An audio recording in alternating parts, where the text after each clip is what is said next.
28 Şubat gerçekten aydınlığın karanlığa çevrildiği, zulmün zirve yaptığı ve asıl hedefinin, asıl amacının bütün gençleri, bayanıyla erkeğiyle, halkımızın tamamını İslam'dan uzaklaştırmak, maneviyatsızlaştırmak, İslam adına, İslam'ın ne kadar değerleri varsa onları yok etmek için yapılan bir projeydi, bir girişimdi.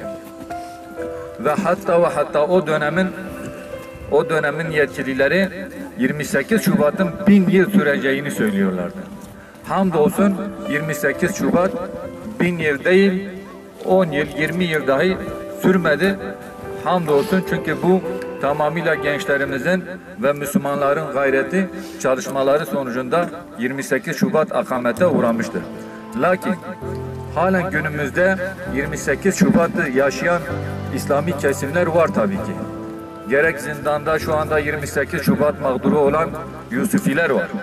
Onlar halen adalet beklerken bir türlü 26 senedir kendilerine adalet uğramıyor ve halen içeride ömür tüketiyorlar, hayatlarını zindanda geçiriyorlar ve tek suçları da İslami bir hayat yaşamak istediklerinden dolayı.